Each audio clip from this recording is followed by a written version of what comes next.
Captain Jake Morrison sat in his small ship docked at Nexus Prime Station, reading through boring trade reports when something strange happened.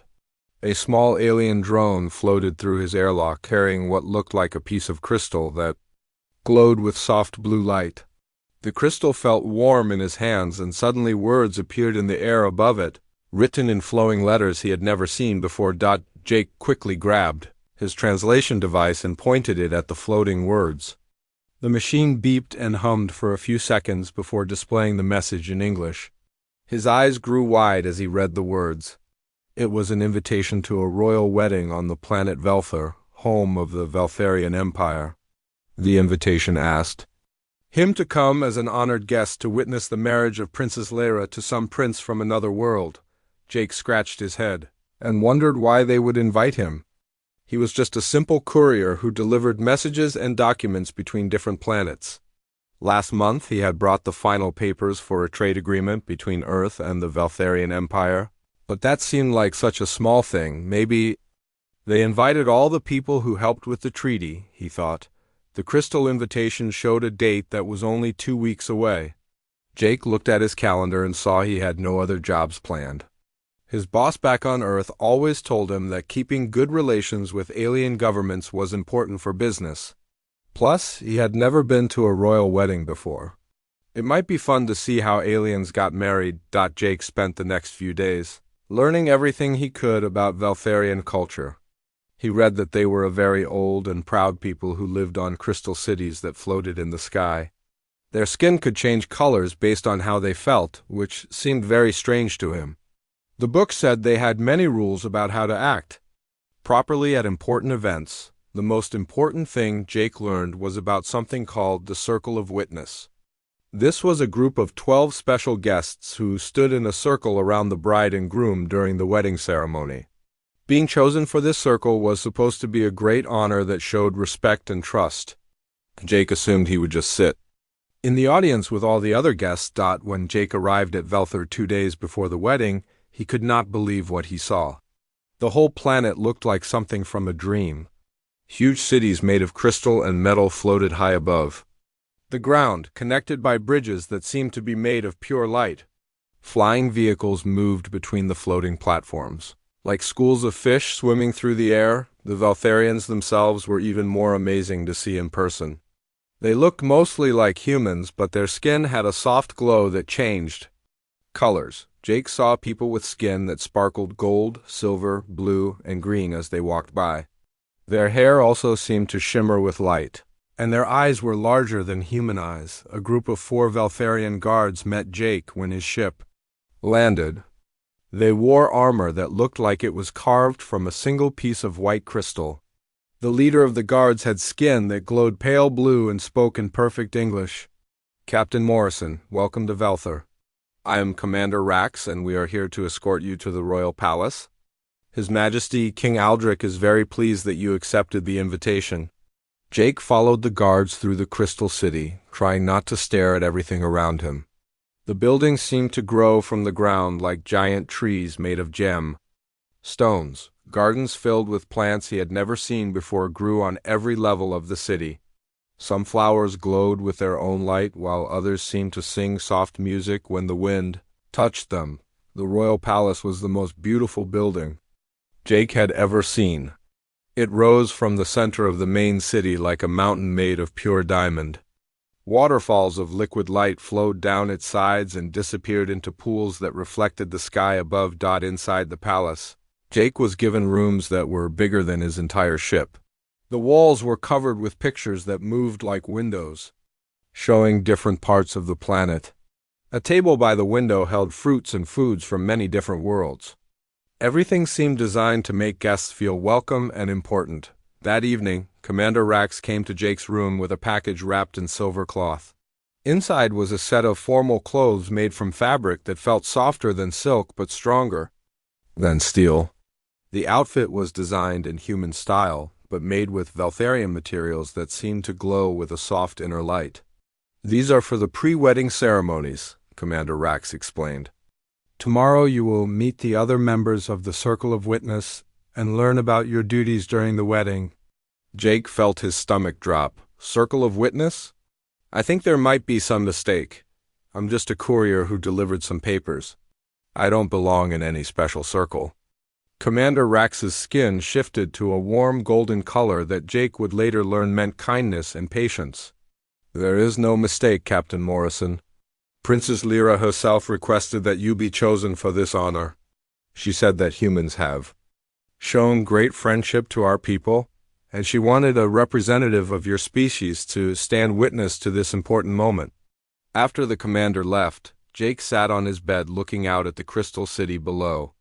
He felt nervous about being part of such an important ceremony, but also excited to experience something so different from anything on Earth.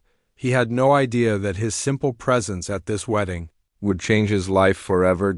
Jake spent the rest of the evening practicing the few Valtharian words he had learned and trying to remember all the rules about proper behavior. He wanted to represent humanity well and not embarrass himself or his species. Little did he know that his biggest challenge would not be following the rules, but understanding what the rules really meant in a culture so different from his own. The next morning, Jake woke up to the sound of music that seemed to come from the walls themselves. Commander Rax had told him this was how Valtharians started each day, with songs that celebrated the rising sun. Jake got dressed in his special clothes and tried to eat some of the alien breakfast foods that had been brought to his room.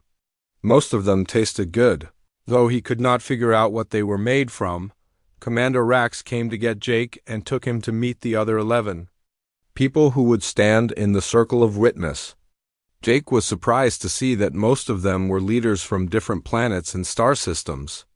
There was an ambassador from the Centauri Republic, a trade minister from the Tau Ceti colonies, and even a war chief from the fierce Draconian Empire. Jake felt very small and unimportant compared to these powerful people. When they went around the circle introducing themselves, he simply said he was a courier from Earth. Some of the other witnesses looked at him with confusion, clearly wondering why someone so ordinary had been chosen for such an honor. After the introductions, an elderly Valtharian with silver skin that sparkled like stars began explaining the ceremony to them. Her name was Elder Myra, and she was the keeper of royal traditions. She told them about the ancient meanings behind each part of the wedding and what their role would be. The circle of witness represents the bonds between our people and the wider galaxy, Elder Myra explained. Each witness stands for their entire civilization, showing that this marriage has the blessing and support of many worlds. Jake tried to pay attention to all the rules and procedures, but there were so many details that his head started spinning. He was supposed to stand at a certain spot, hold his hands in a special way, and say specific words at the right times. The ceremony would take 3 hours, and he was not allowed to sit down or leave the circle once it started. That afternoon there was a big party in the palace gardens where Jake got to meet many important Valtharians. He tried his best to be polite and follow the customs he had learned about, but he kept making small mistakes. Once he offered to shake hands with someone, not knowing that Valtharians thought touching strangers was rude. Another time he complimented someone's clothes without realizing that was considered too personal, despite his mistakes. Most of the Valtharians seemed amused rather than offended by his behavior. They appeared to find humans interesting and were curious about Earth culture.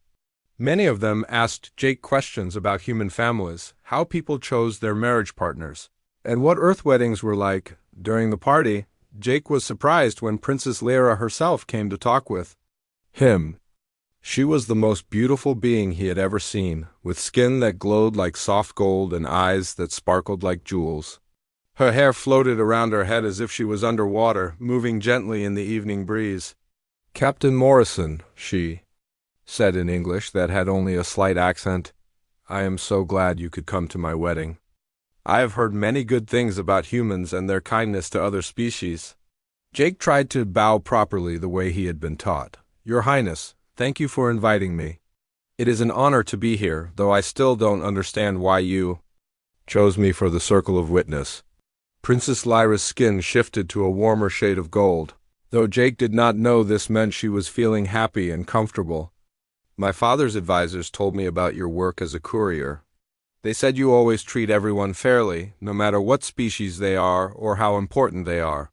That kind of character is rare and valuable. As they talked, Jake found Princess Lyra very easy to speak with. She was curious about everything and asked him many questions about Earth.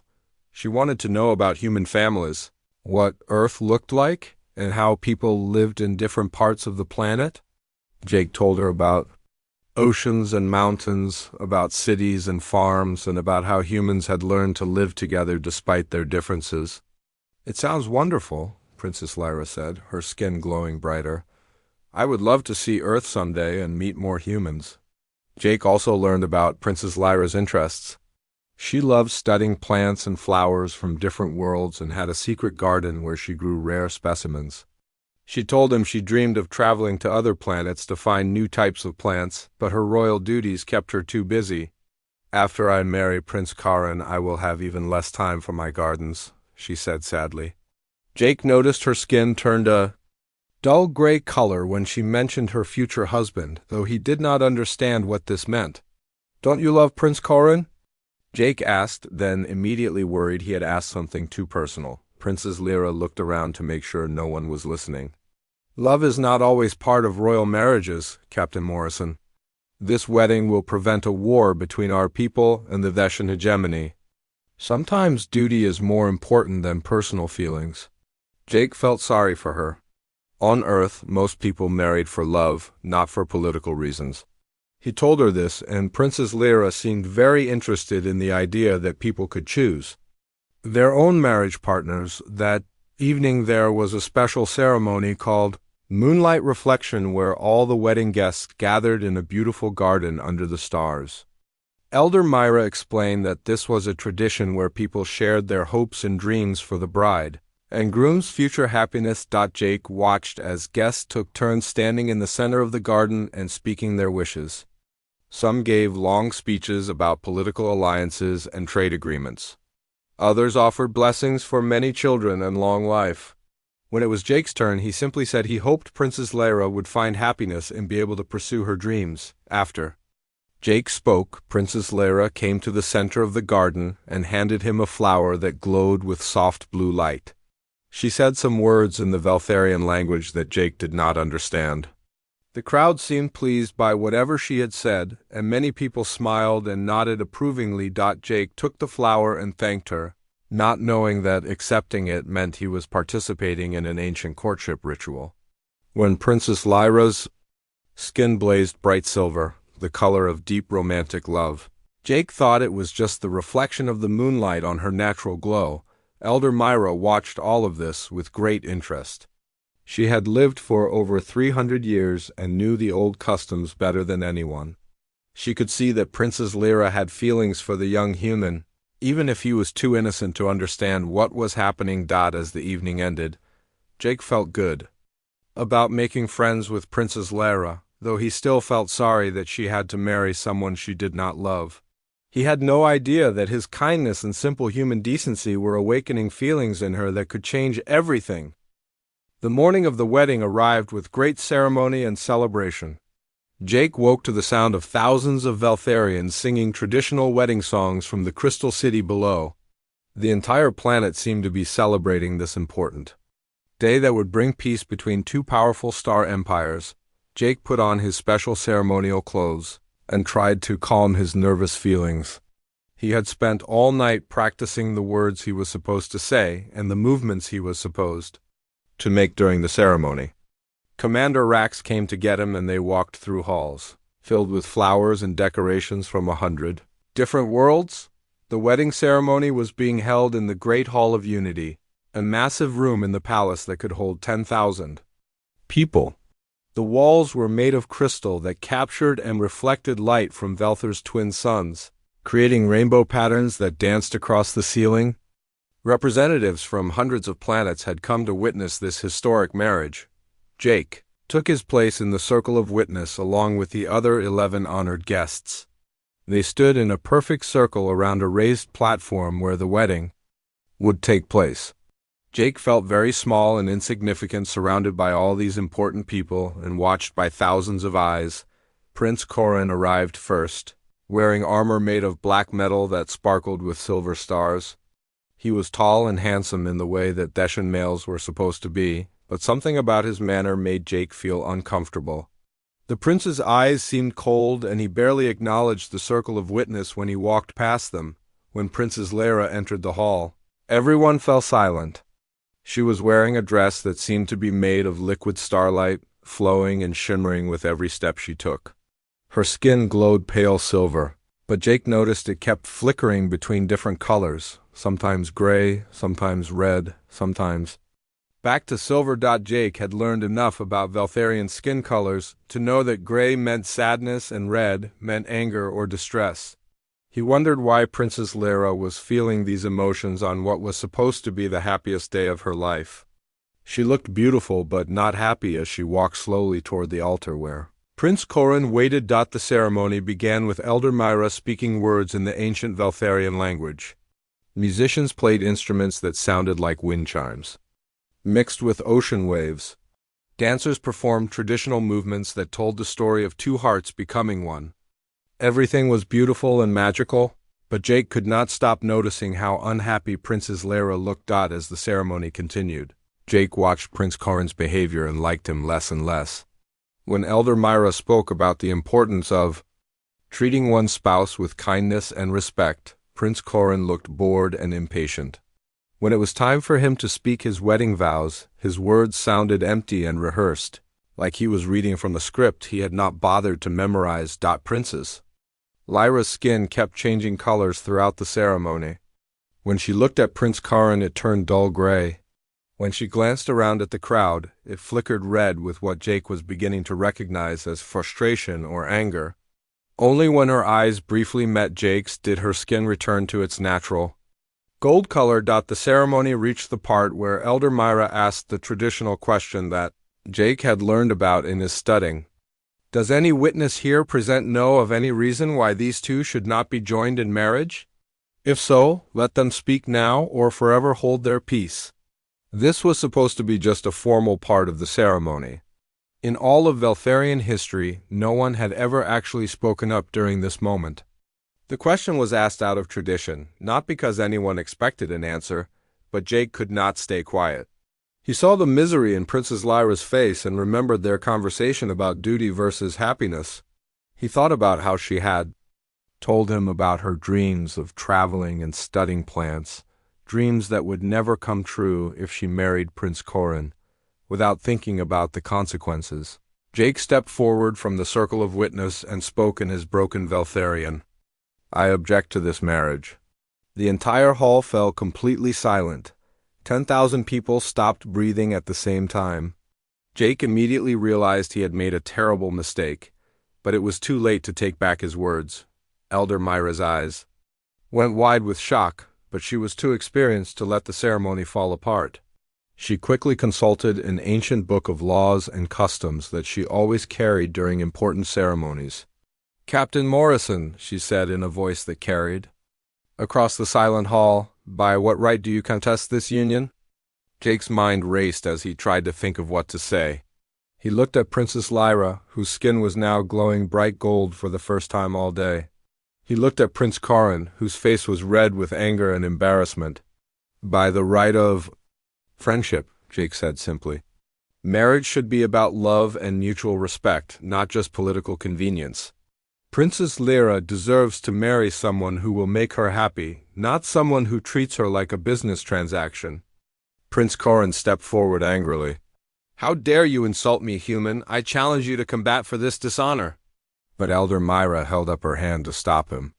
She had found what she was looking for in her book of ancient laws. Prince Corin, this is not a simple insult that can be settled with violence. Captain Morrison has invoked the ancient law of witness challenge. As a member of the Circle of Witness, he has the right to challenge the worthiness of this union. King Aldrich, who had been watching from his throne, now stood and spoke. The law of witness challenge has not been used for over 1,000 years, but it is still valid. If Captain Morrison wishes to contest this marriage, he must face the trial of worth. Jake had no idea what the trial of worth was, but he could see from everyone's faces that it was something very serious. Elder Myra explained that the trial consisted of 3 tests designed to prove who would be the better husband for Princess Lyra. The 3 trials are wisdom, courage, and heart, she announced. Both Prince Corin and Captain Morrison will face these tests. Whoever proves most worthy will have the right to marry Princess Lyra. Jake felt sick to his stomach. He had not meant to challenge Prince Corin to marry Princess Lyra himself. He had only wanted to help her avoid an unhappy marriage. But now he was trapped by laws he did not understand, and backing down would be seen as cowardice that could damage relations between Earth and the Valtharian Empire. Princess Lyra looked at Jake with an expression he could not read. Her skin was cycling through many different colors, gold, silver, blue, and others he had never seen before. He wondered what she was thinking and whether she was angry at him for disrupting her wedding. Prince Corin accepted the challenge immediately, confident that he could easily defeat a simple human courier. King Aldrich declared that the trial of worth would begin the next day and continue for 3 days, with 1 test each day. As the crowd began to disperse in excited whispers, Jake realized his life had just become much more complicated. He had come to Velthar as a guest at a wedding, and now he was competing for the right to marry the princess himself. He could only hope that somehow everything would work out for the best. Jake spent a sleepless night wondering what he had gotten himself into. Commander Rax came to his room early in the morning with breakfast and tried to explain what would happen. During the trial of worth, Jake learned that these trials were designed to test not just strength or intelligence, but the deeper qualities that would make someone a good partner and leader. The trial of wisdom comes first, Commander Rax explained. Both you and Prince Corin will be given the same problem to solve. A panel of the kingdom's wisest advisors will judge whose solution is better. The Great Hall had been rearranged for the trials, with thousands of Veltharians gathering to watch. Jake felt nervous as he walked to his designated spot, knowing that people from across the galaxy were watching to see if a simple human courier could compete with an alien prince. Elder Myra stood in the center of the hall and explained the first challenge. 3 mining colonies in the Outer Rim have been fighting over water rights for 5 years. Their conflict threatens to disrupt trade routes and could lead to war. Each contestant has 4 hours to study the situation and present a solution. Jake and Prince Corin were given separate rooms with all the information about the 3 colonies. Jake read through reports about the history of the conflict, the resources available on each world, and the different species that live there. The situation was complicated, with each colony having valid reasons for needing more water. Prince Corin's approach was traditional and direct. When the 4 hours ended, he presented his solution to the panel of advisors. He proposed dividing the disputed water sources based on military strength, giving the most water to whichever colony had the biggest space fleet. He also suggested imposing trade sanctions on any colony that refused to accept this division. Strength brings order, Prince Corin declared. The strongest colony should lead the others, and the weaker ones should follow. This is how conflicts have been solved throughout history. When it was Jake's turn, he felt intimidated standing in front of the wise advisors and thousands of watching eyes. But he remembered his training as a courier, traveling between different worlds and seeing how various species solved their problems. The real issue is not about water rights, Jake began. The problem is that these 3 colonies have never learned to work together. They each see the others as enemies instead of neighbors who could help each other. Jake proposed a completely different solution. Instead of fighting over the existing water sources, he suggested the 3 colonies work together to build a massive water processing station in space. Each colony would contribute according to their abilities. 1 had mining equipment, another had skilled engineers, and the third had the best location for collecting ice from passing comets. By working together, they can create much more water than they could ever get from fighting over the current sources, Jake explained. They would also build trade relationships and cultural connections that would prevent future conflicts. He also suggested a cultural exchange program where young people from each colony would spend time living and working on the other worlds. This would help them understand each other better and create friendships that would last for generations. The panel of advisors was quiet for a long time after both presentations. Finally, the eldest advisor stood and announced their decision. Prince Corin's solution follows traditional methods and would end the immediate conflict. However, Captain Morrison's approach addresses the root causes and offers benefits that would last far beyond this single dispute. The trial of wisdom goes to Captain Morrison. Jake felt relief but also worry. Prince Corin looked angry and embarrassed, which could make him more dangerous in the remaining trials. Princess Lyra was watching from the royal box, her skin glowing warm gold in a way that Jake was starting to recognize as approval. The second day brought the trial of courage. Elder Myra explained that both contestants would enter the Whispering Caverns, a dangerous place beneath the palace where psychic crystals created illusions based on each person's deepest fears. You must retrieve a sacred crystal from the heart of the caverns, she told them. The path is treacherous, and the illusions you face will test your courage in ways that simple physical bravery cannot measure. The entrance to the Whispering Caverns looked like a mouth carved into the living rock beneath the palace. Strange sounds echoed from the darkness below, and Jake could feel something touching his mind as soon as he stepped inside. The air itself seemed alive with whispers and half-heard voices. Prince Corin charged ahead with his weapon drawn, treating the trial like a battle to be won through force. Jake could hear him shouting and fighting something in the distance. Though Jake could not see what enemies he was facing, Jake moved more carefully through the winding tunnels. The psychic crystals in the walls began showing him visions of his worst fears. He saw himself failing as a diplomat and causing a war between Earth and alien worlds. He saw his friends and family disappointed in him for being ordinary and unimportant. He saw Princess Lyra laughing at his foolishness for thinking he could compete with a real prince. The illusions became more intense as Jake went deeper. He found himself reliving moments from his past when he had felt scared or inadequate. But instead of fighting these feelings the way Prince Corin was doing, Jake began to accept them as part of who he was. "Yes, I am just an ordinary person," he said to the whispering voices. "I make mistakes and I get scared sometimes. But that does not mean I should stop trying to do what is right." As Jake accepted his fears instead of fighting them, the illusions began to lose their power over him. He realized that true courage was not about being unafraid. It was about being afraid and choosing to continue anyway because something important was at stake. The sacred crystal sat in a chamber at the heart of the caverns, glowing with soft blue light. When Jake picked it up, he felt a sense of peace and confidence that he had never experienced before. He had faced his deepest fears and discovered that they could not control him unless he let them. Prince Corin emerged from the caverns looking shaken and exhausted. He had the crystal, but his armor was damaged and his eyes had the wild look of someone who had been through a terrible ordeal. Jake came out calm and composed, carrying his crystal like it was a gift rather than a prize he had won through struggle. The judges declared Jake the winner of the trial of courage, noting that he had faced his fears with wisdom and acceptance.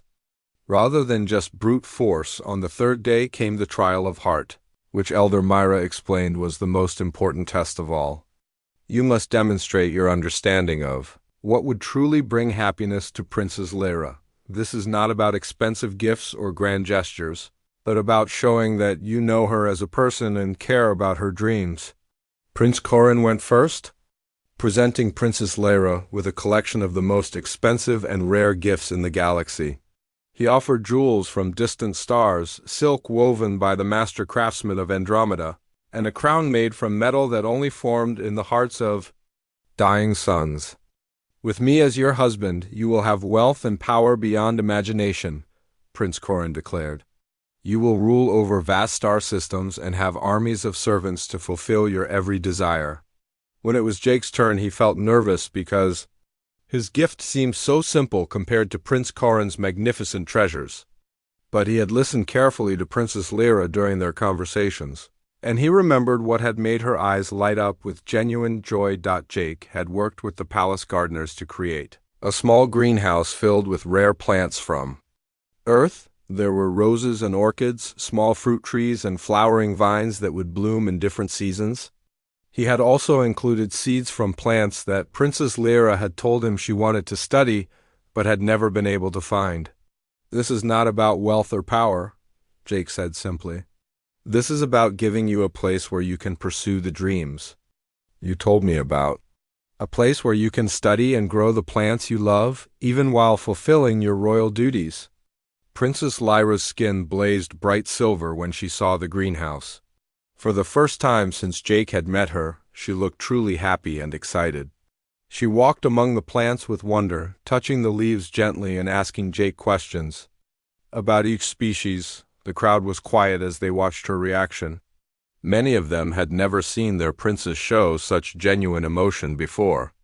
King Aldrich leaned forward on his throne, studying Jake with new interest. When the judges announced that Jake had won the Trial of Heart, and therefore the entire Trial of Worth, Jake felt both triumph and terror. He had won the right to marry Princess Lyra, but he still was not sure that was what either of them really wanted. After winning the Trial of Worth, Jake quickly realized that he had gotten himself into something much bigger than he had planned.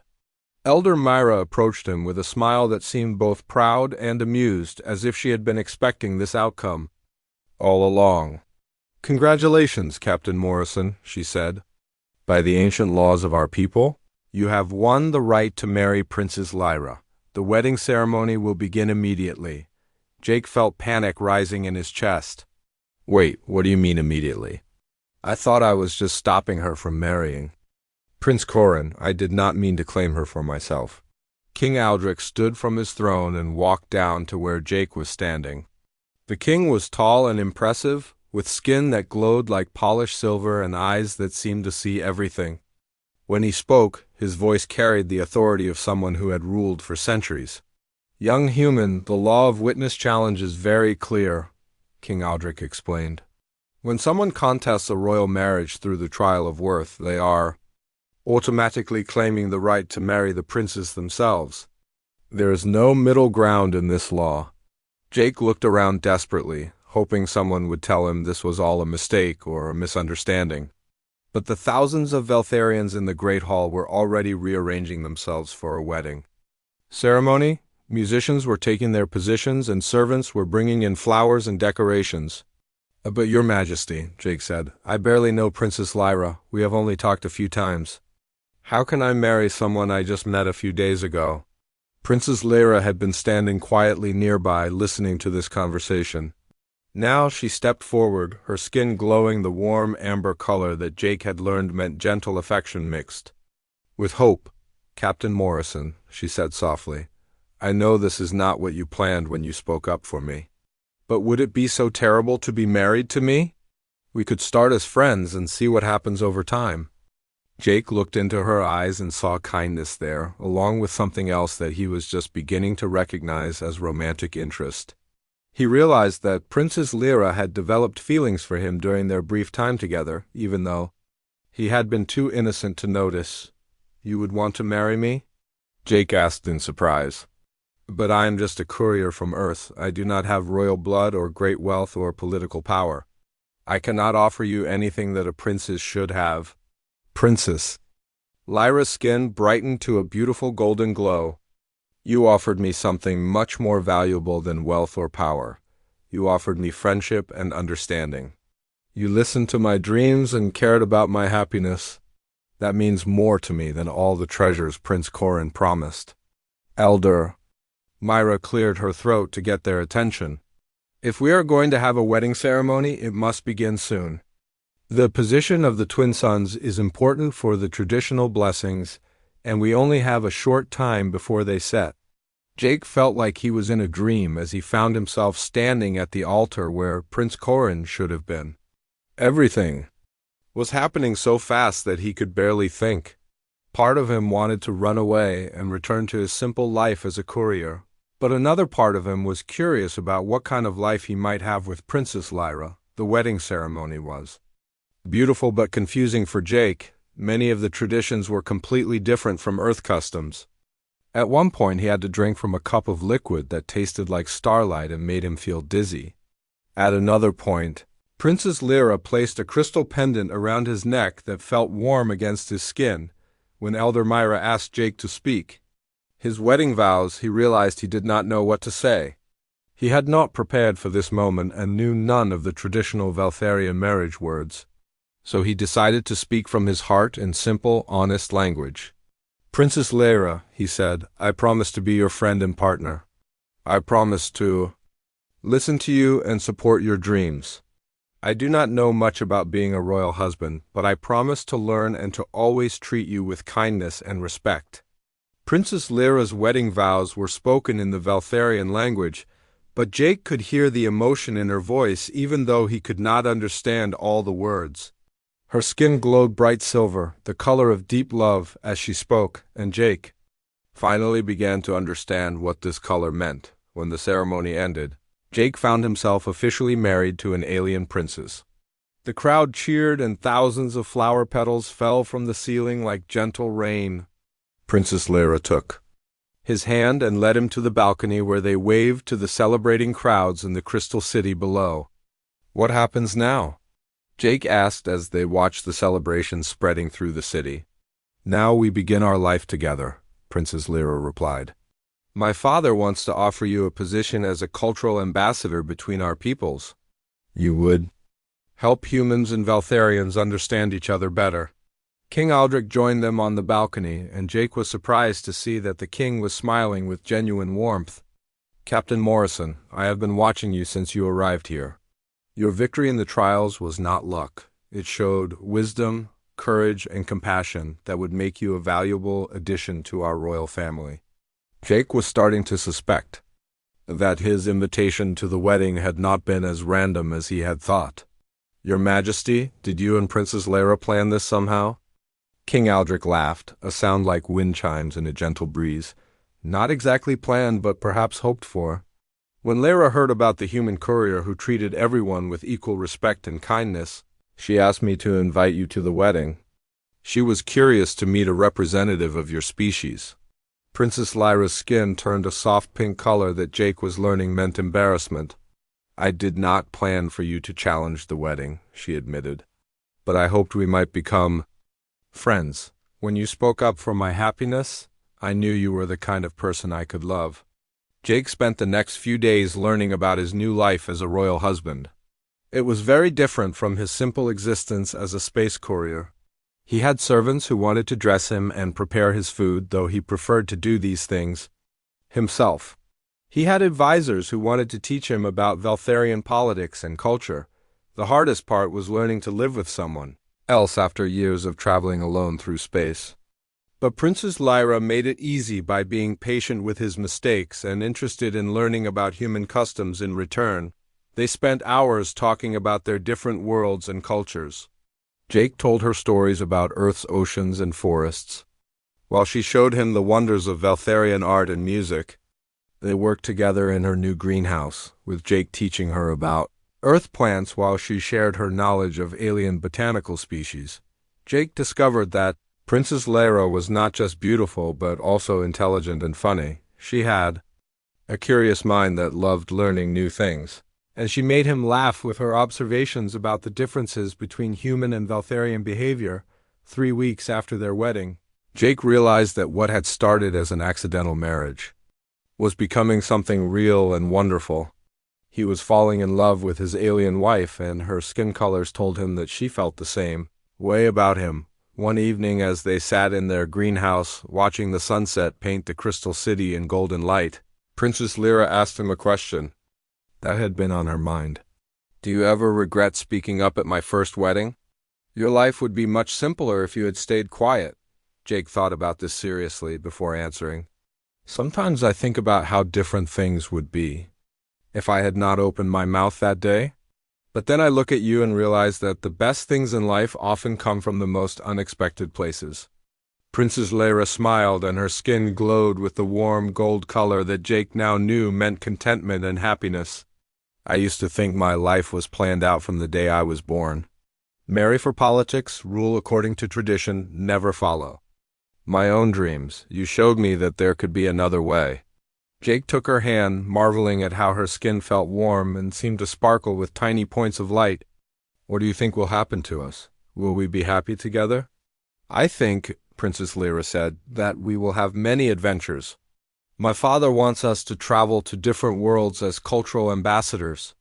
We will see new places, meet new species, and help different peoples understand each other better." Jake liked the sound of this new life.